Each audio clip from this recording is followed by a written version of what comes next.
Awesome. Bonnie, are you doing better since our conversation yesterday? Where is she? Did I lose you, Bonnie? I think she stepped away. All right, we'll get back to her. All right. So let's see. Martin, we got our good old boy Charles joining us today. Oh, you're on the phone. Sorry. Martin's closing deals right now. All right, cool. Well, let's see. What have I been doing? I've been working on some video campaigns of late, trying to get more dialed into YouTube and creating separate landing pages within my website. So like, for example, when I get a new job, I'll go on video and start talking about it. I won't give out the client name, obviously, but I'll just talk about the job, what we're looking for, how great the company is, the location, and I'm putting that on video format and starting to build my YouTube channel around that. So my goal is to get a lot of activity there. I don't see a lot of my competition doing that in my space, so I feel like that's an opportunity missed. So that's kind of what I've been working on. Things have been a little bit slower for me over the past week. I don't know about you guys. Hopefully not for you guys, but and what I'm noticing from a challenging standpoint is, like, when I get the job order, I'm doing all I can to qualify it, but there's still companies in my space still a little wishy-washy on projects changing and stuff like that. So it's been kind of dynamic changes that are out of my control. But outside of that, life is good. You know, trucking right along and just hunting and trying to get new recs every day. How about you guys? You want to start, Travis? Will do. It's been a busy couple, 3 weeks, I guess, since the last time I was on. Had some new agreements come in, and good communication with a lot of manufacturing across, you know, obviously different hot spots of the country's got COVID things going on, and out west has got, you know, some areas of the West Coast, the fires are affecting, others are not, but a lot of folks, candidate wise, seems like job recs are picking up. Candidate wise, some folks are wanting to stick versus, you know, be quite as open. But same as you know, qualifying those job recs and trying to find out what the pain points are so we can find out how best to succeed for the client. And then obviously that helps us succeed as well. But it's been a good couple of weeks. We've got, you know, higher level salaried roles and other, you know, entry level positions across the board have picked up, I'd say, in the last 3 weeks, quite a bit. That's great. Good. How about Bonnie? Did you hear me earlier? Are you doing better today since we spoke yesterday? Am I off mute now? Yeah. Did that problem get resolved? Yeah, no. I finally got in touch with my recruiter professional account manager, who thinks the problem might be that I had a ton of sent invitations where it's not that they said they didn't know me, they just didn't respond. If it's sitting in their inbox, they're looking at it as spam. So he said that you can only have like 300 sent invites at any given time, and then that might happen to you. So I'm having to go in, and I had, truth be told, I had like 900 and something, and start to one by one, I have to go and withdraw the connection requests. Okay, well, I'm glad you got to the root of the problem, though. That's encouraging. I think that's what it is, but I still can't send an invite. But it makes me a little bit nervous using this platform, because when I'm doing a campaign, whether it's a biz dev or whether it's even like a QCC campaign, if I'm sending it, let's just say I'm only doing 300 people at a time, but if they're not responding at all, this could happen again. I mean, has anybody else bumped into that, or is there an easy fix around this? I can I can explain this. So when you make a connection request, whether you do that on LinkedIn or whether you do that with Ulink or Octopus, that is not considered an in-mail. LinkedIn Recruiter, that is 100% what they call in-mail. LinkedIn has nobody to blame but themselves, and they're not willing to fix it. The problem is, it's about 3 years ago, LinkedIn decided to let every MLM, hundreds of thousands of RPOs, I'm sure you guys know what an RPO is. We all get a dozen emails a day from these idiots overseas that claim they can recruit for us, right? So all of a sudden, the in-mail got swamped with this nonsense, right? Now, if you're an average LinkedIn user, do you really want to respond to a guy in India, Pakistan, Philippines, or wherever the hell he's located that says, hey, I got a job I want to talk to you about, or some other? No, of course not. First of all, unless you're a C player, if you're an A or B player, you're insulted. You're not going to, and you get to the point where you don't even want, you stop reading in-mails. You just totally ignore them, okay? But the problem is that LinkedIn just won't address it. If I were LinkedIn, you got to remember, they're revenue driven. They're not going to knock out the MLM and the RPOs or the BPOs, because they're bad too, okay? A lot of BPOs are not based in the US, they're overseas, trying to sell you everything from Charles, real accounting quick. to IT. They have nobody themselves. So Charles, I switched to Sales I want to Navigator. clarify what those acronyms are: recruitment process outsourcing, business process outsourcing. Right. As if you're there scratching your head. Okay, keep going. So I switched to Sales Navigator, and then I previously used Ulink, now I use Octopus. But as soon as I switched to Sales Navigator, I immediately got rid of the problem that I used to have with Recruiter. Look, if you look at Recruiter, just go online and look at Recruiter. They say in black and white, this is an HR tool. This is not a third-party recruiter tool. This is sold. Their whole service, everything in their writing is this is a human resource tool. Okay. Now let's remember, most human resources people don't spend their entire day recruiting. They spend a smaller portion of their day because they've got OSHA and employee crap. They got all this other crap to do, right? So LinkedIn knows this. The problem is they're honest about it. They don't even try to pretend that they're selling it to third-party recruiters. If you look at their actual marketing material, it says this is a human resource tool. So I would never recommend LinkedIn Recruiter of any kind today, because of the horrible practices that LinkedIn has made the in-mail worthless. Hey, Charles, what Bonnie's facing, what her fear is right now is, should she run another campaign, whether it's Octopus or Ulink, let's say she sends out a campaign to 500 people and they're just not accepting her connection, then she'll get, paused again. That's what happened. You were in LinkedIn jail because of that yesterday, right? It's not really affecting my recruiter per se. It's affecting the Ulink that, in Octopus when I'm sending these connection requests. Yes, you have too many invitations that haven't been answered. That's the problem. The only thing you can do now is what they told you. You have to go in there and manually withdraw until you're down to about maybe 200. So just a quick observation here. I noticed yesterday, I haven't actually tried it yet, but I noticed yesterday that Octopus has the facility to bulk withdraw. So it showed me, funnily enough, Bonnie, I have nearly 1,000 connection requests that have not been answered. Luckily, so far, I crossed my fingers. So far, I'm not in jail. But I noticed yesterday that there's a bulk withdrawal. So I don't know what system you're using, but it may have a facility like that. That comes from Ulink. Yeah. That's because Octopus, unlike Ulink, is limited to 100 per day.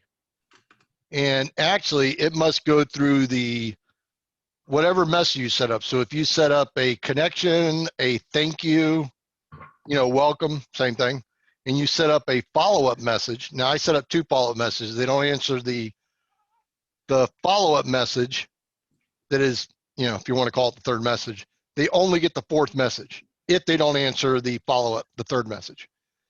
They never get the fourth message if they answered if they read that third message, that follow-up message. So what Octopus does is they protect you by keeping it limited to 100. So you can't over campaign. You can't get in, because they recognize the problems with LinkedIn. So that's the thing I like about Octopus is it only allows 100 a day. Ulink, it allows up to 500. Well, Ulink is going to get you in trouble. You're going to run into problems like Bonnie had. With Octopus, it's only 100. You can't get screwed. Are you still having to go in and do the bulk removal with Octopus though, just to be safe? No. Okay. I would have to go into LinkedIn and see who I've got, you know, pending invitations and do withdrawals, because that happened as a result of Ulink. That did not happen as a result of Octopus, because Octopus limits it to 100. Now, Guys, Martin's right. You can bulk remove invitations via Octopus, which is a great tool. You can't do that in Ulink, by the way. Yeah. So Martin is absolutely correct. So you could. Can I share my screen real quick? Save yourself a lot of time. Sure. Oh, real quick, I was going to show everybody. Bonnie, this is your LinkedIn page, right? Yeah, I don't know why that's doing it, but yeah. Do you not have a photo of yourself? I do have a photo of myself. It's not showing up on there, but I think LinkedIn is actually working on my system right now. That's why you see that page up there, because I've been working with them to get this resolved. Okay. So, I was going to critique this real quick to try to figure out why people aren't connecting with you. You know, there could be some things here in your title. Why I saw no picture. That was the immediate red flag for me. It was like, get a picture up there, but I had a there feeling. is a picture. It's Okay. just not there now. Martin, let me stop sharing my screen so you can share yours. Hold on. Okay, just for one quick minute, and then I can show Yep, go for it. everyone what I mean. So if I do this, right. So this is the Octopus page, and Bonnie, are you guys seeing this, by the way? Yeah. So do you see? I've actually got 1,910. I know, right? I kind of had a panic yesterday because I only just really noticed that. But you'll see right next to it, there's this little box here, withdraw in bulk. Yeah. So I'm going to go ahead and do that. And hopefully sort of get myself back on the right track. I have noticed that I haven't been getting as much response. So it's possible they're kind of metering me anyway, without having sort of thrown me completely into jail. So I don't know which particular system you're using to work with LinkedIn, but to Charles's point on Sales Navigator, it's pretty much unlimited. You can send it. If you're using something like Octopus, it limits you to 100 a day, but it does more than that. It's actually watching LinkedIn, watching it. And so it knows when you're kind of being observed by LinkedIn, and it backs off for as long as it needs to. So it essentially keeps you out of jail. Also, for those of you that are gonna purchase Octopus, I did it last week, and I'm gonna get it. I just haven't got around to it yet. But I'm in their drip email campaign, which is pretty good. They've got a good email campaign to get you back in. But And it does endorsements too. So it goes way beyond what Ulink can do. Its reporting is better. Like I said, the idea after you create the invitation and the welcome, thank you, you create 2 more messages, but that 4th message does not go out if the person, and they track it, read the 3rd message. So, I mean, you can't do that in Ulink. Ulink is only, whatever day you set it, message automatically go out. I do think, Charles, that Ulink's platform for the message sequence is more user-friendly than Octopus is. That's what I'm finding. Like, it's not that easy to understand the message sequence campaign back there when I looked last week. Yeah, so what I did was I had the same problem when I initially started using Octopus. Yeah. And their customer support is dynamite. They actually sent me a set of videos that they built on the fly, customized to answer my questions. So I mentioned to Bonnie and Ben the other day, I'm actually going to produce a video. I'll send it to you, Russ, if you want to share it with everybody else, fine. So I'm going to give you guys like everything that I learned to make Octopus work real easy. Please, that'd be great. Yeah, it actually is easy. It's just that it doesn't appear easy unless you did what I did, which is reach out to support with a bunch of questions, because I was in the same boat as you guys. I'm like, well, this is a little hard to do. It really isn't. The other great thing I like about Octopus, not only the endorsements of first connections, it only picks the top 7 skills automatically, but it's the fact that, and I'm only paying $25 a user, not 75. I mean, it may not be a lot of money, but yeah. I did an endorsement campaign last week to like 150 people, which is great. I got a lot of responses, but nobody endorsed me back. So I was kind of bummed about that. But I guess that comes in time. Really, nobody endorsed? These are first connections. I think so. That's odd. I know. I was surprised, and I've got a really good network too. I just wasn't getting a lot of endorsements back. I wasn't getting a lot of reciprocation back. Yeah, I always get reciprocated because I'm only talking to first connections on endorsements. Yeah, maybe I'll tweak it. But what I was gonna finish saying is, Bonnie, like if you don't purchase it during the trial period, wait like a week, you'll get a 30% off discount code emailed to you like day 5. So I'm thinking I'm going to purchase it.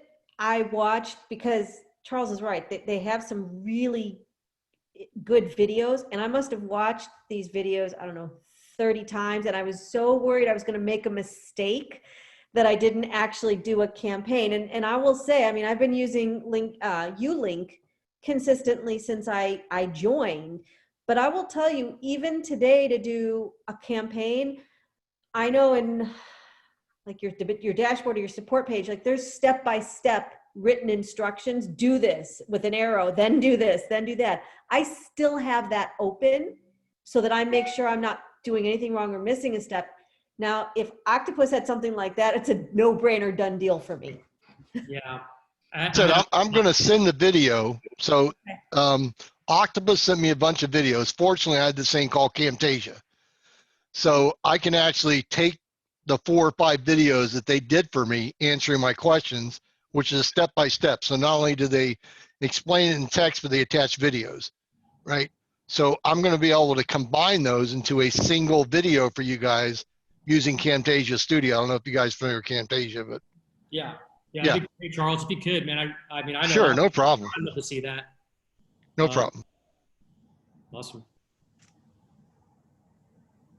All right, cool. What else, guys? Anybody having any roadblocks or challenges out there with business or candidates? I'm seeing a whole lot more activity in a job I'm recruiting on right now. I'm talking with candidates, and they are telling me, yeah, I've talked with 3 different companies within the last 2 weeks that are, I do see it opening back up. It's going to be very competitive. Once again, it's going to be find the very best candidates, make sure you have a compelling opportunity, but it's not, I'm pleased to see an uptick in, at least on the recruiting side, more activity. It's still hard like hell for me to get new biz dev. Yeah, I'm seeing job orders really tick up. And the good thing for us being recruiters is as the economy comes back, and remember that one thing that COVID-19 does because of remote is it reduces workforces. Now, when workforces reduce, they only eliminate C players. They figure out how to automate and how to streamline things. That's good for us as recruiters because that means we have A, higher level roles, B, because now you got competition, the salaries are going up, right? That's always good for executive recruiters, right? Yeah, the more competition. So I'm seeing things like, look, this all goes away if somebody else, unfortunately, I don't mean to be political, but just being honest, if somebody else takes the White House, this is all gone. This all goes away. It's just reality. Tread gently, Charles. Well, Let's not go down. No, I'm not trying to get political. I'm only stating what I've seen from Goldman Sachs, JP Morgan, Wall Street Journal, you know, what I'm seeing out there. I mean, it's, you know, so things are booming, but it you know, in all reality, look, if it means it goes away, it means it goes away for a year or two until the economy basically balances to a different system, right? Because it's not an overnight thing, you know. Yeah. So bottom line is work your tails off right now. Yeah, right now while you can. Yeah, I agree. I kind of sense the same thing. There could be a change in tide coming up just in business. So yeah, but I agree. What else? What's going on? Was Lee out there? Lee Hammer. He can't answer because he's too busy filling all of those recs he picked up. I mean, seriously, right? He's drinking the wine that you got him, right? Yeah. Yeah. Thanks, Martin. No, it took me a second to expand the Zoom to be able to unmute myself and turn on my video, but things are good. Things are good. A lot to be grateful for. We're having a lot of fun. Things are busy. New clients are signing agreements, and we've had a couple guys get close, like to the, you know, final rounds, and we've lost out on a couple in the final rounds, but been doing this a while, know how to take a hit, and just got to keep feeding the pipeline. Excited about that. And the nice thing about just focusing on the pipeline is when one falls through, you know, you got a couple more who are mid-process, and just trying to keep that churn going. I previously would hunt a rec, fill the rec, and if I lost out on that, I'd be hurting. But right now, it's nice to know that there's more coming in, and just focusing on kind of rebuilding it. My wife thinks it's funny. She puts up with the emotional roller coaster of like, hey, we got 10 candidates going, to like, I only have 2 candidates going. And so, yeah. Emotional roller coaster, that's for sure. Yeah, but I can't help it. I'm hooked on it. I love the nature of the business, so. Yeah. Good, man. Glad you're doing well. That's awesome. Has anybody in the group been able to recruit candidates for you on a split agreement?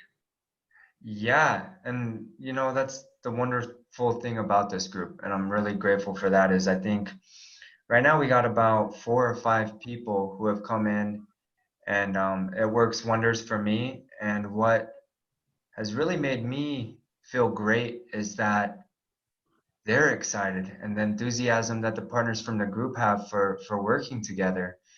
And we could do it all day. You know, if it's good for them and they love it and they're happy and excited, then it's good for me too. So Yeah, it's like you have your own staffing company within our group. It's pretty cool. Yeah, thanks for that, Russell. I'm just like, who wants to work? Yeah. I love it. Yeah, I'm glad it worked out that way. Yeah, thank you. Good, I've been working on something, and let me throw this idea out there. We're just in the early stages of it. Look, I belonged to recruiter networks in the past. I was a member of Top Echelon, which is one of the biggest networks. And I left that because I basically outgrew the rest of the recruiters. I mean, I no longer had colleagues or peers. I just didn't anymore, right? I mean, I was doing numbers and tight positions that none of them were doing, and it just didn't make sense anymore. I ran the same problem with another company called iIntro, where I basically, now the difference was a lot of them are European, so in Europe they love to do 12 to 15% fees, which in the United States is laughable, right? I mean, it's like, you know, you got a client that suggests that, it's like click, hang up, you know, I mean, that's just insane. But so we're playing with this thing where we have a way to allow recruiters to use to log into this online form that we use to post a job, and we distribute it out to social media and stuff, and then share those applicants. We're not talking like a job board. We don't want to let companies in there, just other recruiters. So it's something that we're toying with, playing with. I did it before, back in the early 2000s. It was hugely successful. So it's something we're thinking about. So I just want to throw that idea out there. The way we set up our system, we have a huge reach, and we don't reach candidates via job board postings or LinkedIn job postings. We reach potential candidates via our database, and which is very large, and also via social media. That's how we reach the passive candidates. So I just want to throw that idea out there as something we're working on. Yeah. Yeah, many new tricks, trades on the recruiting side, I'm all for, because I love the marketing and sales and biz dev side of the house. I've always been good at that, and that's what I've always done. When I get that rec, I turn it over to my recruiter. So I've kind of stepped away from recruiting, but I really want to get more involved in recruiting and freshen up with it. So I'm all for new ideas there. We talk a lot about marketing and sales in this group and less about recruiting, and recruiting is really critical, obviously. So anyways, all for it. All right, guys. Aaron, how are you doing? Hi, I'm doing good. I just got a signed contract this past Friday, so that was exciting. I'm noticing more people willing to have conversations. Awesome. How are you finding new clients and your new contracts? I'm using Ulink campaigns, and we send out a lot of bulk emails in our company. Charles, did you hear that? She's using Ulink campaigns. I'm using Ulink, yeah. Oh, I have nothing against Ulink. I just happened to find another product that was better. I'm teasing. Yeah, no, I agree. I do like what Octopus has too after seeing it. So I'm with you. That's awesome, Aaron. Good stuff. Happy to hear that. Yeah. I wanted to mention something else. So this happened to one of our recruiting partners last week. And so he was working with a big company, big aerospace company. And they kept, he got the initial introduction from some clownish outfit called Recruiters Online. And I don't know if you guys are familiar with them. I call them clowns. Anybody that thinks they're going to get a third of my fee for an introduction is a fantasy. But anyway, he talked with his company, and they kind of strung him along for like 2 months. And then he found out, well, we got a referral through one of our board members, so we don't need you, right? This is that. So I told him, I said, look, in that first week of communications, if you don't see a possibility it's going to go any further, cut it off, walk away. If you're into the second week and they're still goofing around, cut it off, move on. You're wasting time. Because if they string you along like that, that's all they're doing. They're just stringing you along. Part of the problem was that he was working with HR, and HR is known for stringing you along. So he completely went against his previous philosophy of only working with hiring managers, and he got strung along. So he spent 2 months in about 11 different conversations, which is insane. So I just want to throw that out there, that be careful. Don't let these potential clients string you along. If you don't see something happening in that first 2 weeks, move on. There's other clients that are not going to string you along that you could spend more time with, instead of these clowns that just want to keep dragging it out. Yeah, absolutely. Know your worth, right? I mean, I talk about that a lot in the Recruitemy back office. Like, I've been burnt enough from companies to, I actually enjoy when I fire companies I don't want to work with anymore. So I agree. And just a little bit of Ulink, guys. Like, the story about me, some of you might know or may not know. I stumbled into GetRex and Ulink last October with my company ConnectGen, the shirt that I'm wearing right now. I own a staffing company called ConnectGen. And I saw an ad like on Instagram where Mark was talking about less cold calling, cast a wider net, make more appointments. And I was intrigued by it because I'm always, looking for new technology or things on automation. So I purchased Ulink just like everyone else here did back in October. And I've been using it ever since. And I'm a big fan of it. Like, yes, there's certain, deficiencies in it. I get it. But I'm glad to have it in my toolbox, let's say, because I don't really have a big sales staff to be cold calling every day and doing the output. So I've got great results from that type of platform, a Ulink or Octopus, where you really can cast a wide net. And nothing's better than when I'm eating dinner at 8 o'clock at night, I'm getting a response from a hiring manager from my third message that I set up, last month, and they want to get on the phone and talk to me. So it's been really effective for me. And just wanted to share that with you guys. I know some people get frustrated with it. Look, if you think that there's a tool out there that's going to make you rich and get you jobs every day or every week, then go play the lottery. Better chances, let's be honest. I'm just tired of the excuses and the complaints and the victimology role here sometimes from people that were part of the group or not part of the group. These are tools that if you use consistently, it'll build your pipeline. It'll help you cultivate relationships. But at the end of the day, you're the person that's going to do the work and be disciplined and get the jobs closed, right?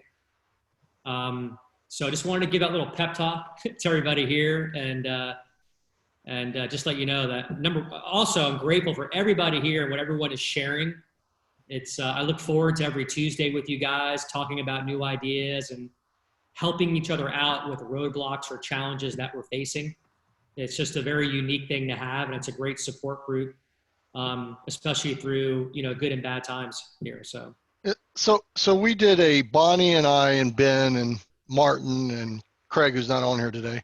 So we did a training session with Seamless yesterday, and great tool. It's not quite as good as Zoom Discovery, but the cost is dramatic. It's just dramatically different. It's the cost, and it's unlimited. Anyway, so one of the funny things that they did in the training was mention that, for salespeople that, you can create a list to cold call, and that a lot of salespeople, they have a quota of making X number of cold calls per day, right? And often they have to stay past 5 o'clock because they didn't get all their calls in. And it kind of cracked me up because we all know as recruiters that, cold call is really tough. We know that when you call a hiring manager that doesn't know it's coming, unless you got a perfect candidate for a role he's got open, he or she are not going to be very nice to you about a cold call. So one of the tactics that I've done, and I do this through Loxo, you could do it in Ulink or Octopus, but what I do in Loxo as part of my outreach campaign, I might have mentioned this before, but it really does work, is I actually let them know that I'm going to be calling them at this number on such and such a date. I mentioned, it's just an introduction. I'm not trying to sell you my services. I'm not trying to recruit you. I just want to get to, spend you're at the pinnacle, of the industry or whether it's product manager or sales that you're in. I just want 5 or 10 minutes just to get an idea of who you are and, what you're about. I offer that, if that's not a convenient time. So I actually spell out the day and time. I may say Thursday at 3 p.m. Pacific time. If I don't get but I also include in there, if this is not a convenient time, just let me know. I'll change the time. It's amazing because I'm running between a 50 to 60% that are taking my call or they're sending me a reply saying, I'm not available that day and time, but here's when I'm available. Yeah. So what I found out is if you message them and you're not trying to sell them, don't act like a recruiter trying, like an RPO trying to down their throat. But if you're upfront and honest about what, that you want to really get to know them and you tell them the phone number you're going to call and the date and time, I think they're much more receptive. So that's causing me, while you could call them cold calls, they're not cold calls are going to offend somebody because they knew that it was coming. I let them know ahead of time. So it's just something I want to throw out there. It's been very successful for me. Yeah, good strategy. Go ahead. I'm sorry. I have a question about that because that's I think that would be an amazing idea. So when you're talking with them, first message, I'm going to call you tomorrow at 3 p.m. Eastern at blah, blah, blah. I'd love to get to know you, learn a little bit more about you. You're not trying to sell them, etc. So when they accept that conversation, they don't think they're being recruited, and they don't think you're trying to sell to partner with them so you can recruit on their positions. How do you segue into the next conversation where you are going to try to biz dev them? Well, Bonnie, You have to build a relationship first. That's the point. The point is, look, all recruiting, the first thing about recruiting boils down to initially building a relationship. If you don't have a relationship, it's going to be a bitch trying to sell to them. Yeah. I can share in the chat here what that message looks like. Give me a second. And again, now it uses some, it uses some coding that pulls from Loxo. However, if you've got PC Recruiter, Born, I'm sure they're similar, right? It's not like they're diametrically different. So here's one that I do. I'll copy it in there for you.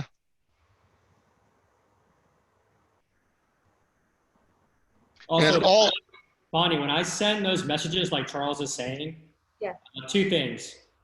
I don't use Calendly. I don't know if you guys use that. I don't believe in, I don't want to let another hiring manager have to do work to get on my calendar. I don't use that. I haven't had a lot of success with it. I want to take the action and do it for us. And then my message is never like, hey, I want to get to know you. I want to see what you do. No, it's like, hey, can you talk tomorrow at 3 p.m. Eastern? Or I'm going to call you tomorrow at 3 p.m. Eastern. Done. Let there be some mystery there. If they write back, hey, what's this about? Great. I'll tell them, but there's dialogue going. That's the point, in my opinion. So I'm looking at Charles's message here. I tell them who I am, what I do, but I immediately follow that with, I'd like to grab 5 minutes of your time. I'm not trying to recruit you. This call is simply to get to know you personally, get your gauge of the market and business over the next 6 months, and learn from one who's at the pinnacle of what they do. And all I have to do is modify the date at the very bottom, the day and time. Oh, I forgot. This one is missing. I forgot to copy it. Oh, it's there. Nope, I forgot about it on this one. I forgot to copy it. So at the bottom of that, what you don't see, my apologies, is it does say if this is not, a good day and time, please reply and let me know what a good day and time is. And you'd be amazed at how many will do that. Look, I don't have a crystal ball. I'm guessing that you're going to be available on Thursday, August 30th at X time, right? But like I said, that's all you got to modify because it automatically pulls their industry, their title, their company, their phone number. That's all pulled from the database. So this is just an email template, and that's the only thing I got to change is that day and time at the bottom. And like I said, it's pretty effective because, again, I'm honest about what I do, but as you can see, I am not trying to recruit them. I'm not trying to sell them. I'm actually massaging their ego. That's what I'm really doing, right? You're at the pinnacle of what you do. Charles, you've had some good conversions with this template right here. 50, 60% that I get calls when I do this. It's a big number. That's good. Hell yeah. And like I said, cold calling itself is dead. Okay. I mean, it's if you call out of the blue, again, the only time that works is if you know a particular opening and you somehow in your crystal ball believe that they got nothing but crap candidates, he or she will take your call. But how often does that happen? I've seen recruiters say, well, if you go out and look at a job posting, make that cold call. Well, you don't know if they have good candidates. So you may get a negative reaction, right? So we don't have that crystal ball, right? So the best thing you can do is is send an introduction, make, allow them to change the time. You're only asking, I have some that say 5 to 10 minutes. In fact, my other templates say 5 to 10 minutes, because what I realize is most of them go past 5 minutes, right? But it's such a short amount of time. And they will respond. If that's not a good date and time, they will respond. So the only thing you have to do, doesn't matter what ATS you have, they all have similar coding, right? The only thing you have to edit is a day and time. That's it, because of the coding, it's automatically pulling the company title, function, email, phone number. It's pulling all that automatically from within the records you have in the database anyway. So I found it to be extremely effective. Awesome. One key to that. So Charles has set this up as a system, and we're all using basically the same system. And the the date and time you choose, it's a good idea to leave it at least a week, because Yes. then you've got a very good chance of them being free at the time that you suggest, which is really helpful. The other thing, it's like a reverse psychology thing. They see that come in and they think to themselves, oh, I should tell them a different time, and they don't get round to it. And then when you call, they know it's their fault. So you get the call and they're kind of positive about it, right? So it's kind of funny how it works out. I've actually run into that, Martin and Charles, a few times where when you don't give them the option that you're not going to call, years ago I got away from when's a good time, because they're just going to say never, right? So, hey, I'm calling you, in 2 days in the afternoon at 2 o'clock or something. And they know that's not a good time, and I'll call. Then they feel a little guilty, oh, I need to talk to you because I didn't tell you it wasn't a good time. Or at least take your call and tell you, okay, it's not good. Call me in an hour or tomorrow morning or something. And really effective in getting folks at least to talk to you, which if we can't talk to people, we can't build the relationship like Charles is saying. And so it's amazing how, just like you're saying, the reverse psychology in there, they almost guilt themselves into talking to you. And yeah, Martin is absolutely right. If you're working on, if you're this week, you're working on who do I want to call, right? Who do I have new connections, hiring managers? Who do I want to call? Martin's absolutely right. Don't try to schedule in 2 or 3 days. So if you're doing it this week, make sure that the date and time that you're suggesting, you got to make sure it's in their time zone, by the way. You don't want to, if you're in Eastern, and that's not going to work, right? You got to mention their time zone. Just add it to your calendar to know to call them. But Martin's correct. If you give them some leeway a week out, they will, if it's not convenient, because they have access to their own calendar, they'll respond and let you know that I'm not available on that day or that time, but here's where I am available. Again, it's because we told them up front, honestly, about what we do, but our conversation is not about recruiting. Our conversation is, I'm actually interested in your opinion. Yeah. So guys, I just want to, he's going to kill me for this because he's an incredible, as you can tell, Charles is not shy, but he's incredibly modest. So he's billed more than $1 million a year, more times than you can say.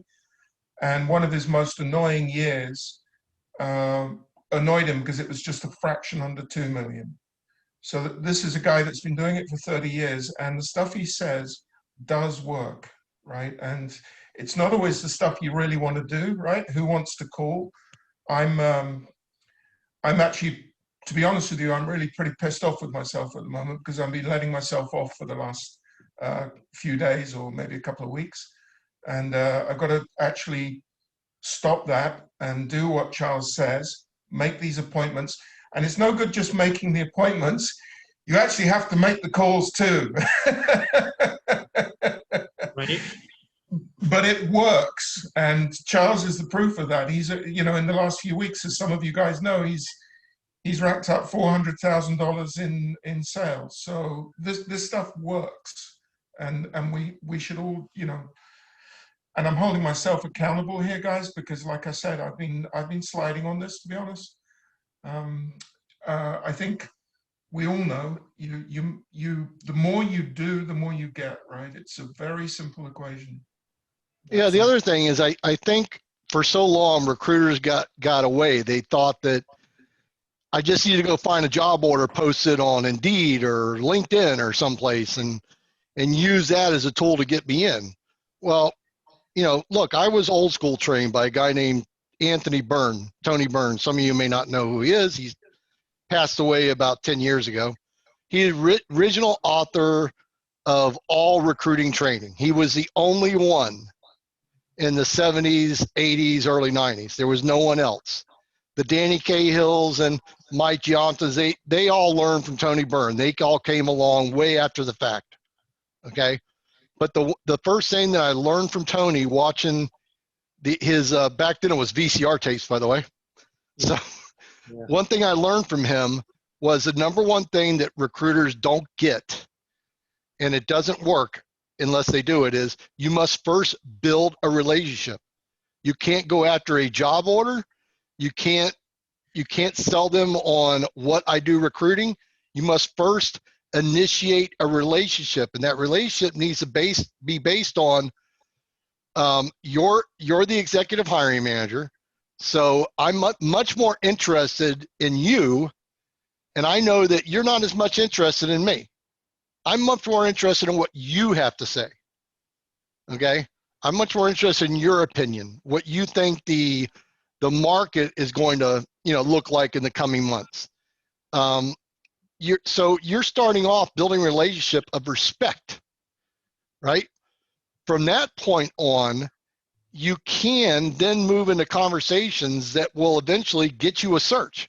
But it all starts with, you must first build a relationship. If you actually believe that the first thing you do is go after a job order, it's not going to work. It's never worked, guys. You're going to make pennies doing that. If you want to make real dollars, you got to build a relationship. That should be your primary first thing you do. Yeah. You know what? I'm so happy we're talking about this, because we all know it. Like I'm guilty of it, of being lazy at times. You know, when I'm getting responses on my Ulink campaigns and I don't want to take my time, and I get a good response from a hiring manager that says, hey, I'm doing great. Thanks for asking about my projects. How have you been, Russ? And then I write back, hey, can I help you fill any of your roles? Like, I know it's never going to work. After I send it, I'm like, why the hell did I just send that? Like, I'm going to get no response from that. You have to date before you marry someone. It's the same old adage. But getting on the phone and talking to people, or a Zoom call right now, is the way you're going to build relationships, or meeting people. We all know that. And I got to tell you, with Octopus or Ulink, there's no excuse for us not getting at least 5 appointments a week right now. No excuse. I know it can be done. I've done it, but I'm not doing it consistently. So that being said, I'm going to offer a Starbucks gift card for the person who gets the most meetings next week. This week. It's Tuesday. So from between now and next Monday or Tuesday, okay? Cool. Let's just do that. Let's work our ass off and get some appointments, whether it's a Zoom call, a lunch, a drop by at a customer site, or a phone call. Those all count. We'll be in the honor system here. If you talk to someone for 1 minute, don't count it, obviously. A good quality meeting. Let's keep tally on the Facebook group page, and then I'll go ahead and send out the Starbucks gift card to the person who wins. That's awesome. That's pretty cool. So Martin, cool. Yes, you're in the middle of fires, so you could actually do a coffee time and say, I'll bring the gas mask so we can breathe. Yeah. I was evacuated. I was one of those that was evacuated in the fire recently. So, but today, I must say, there's beautiful blue skies. It's a beautiful day out there. For any of those on the call who did not get a chance to talk or just discuss anything they have going on right now, go ahead and take that opportunity right now before we end the call. If not, it's okay. I don't want you to feel any pressure here. All right. Good stuff, guys. I like our call today, man. Real informative, motivating. Love being on these calls, everybody here, and can't thank you all enough for adding what you add here. And let's get some appointments set up and start cultivating relationships. Yep. Sounds good, man. Which will lead to money, as we all know. So. Thanks, Russ. This is awesome. Yeah, yeah. All right, guys. Everyone have a great week. Talk to you soon. Bye. See you guys.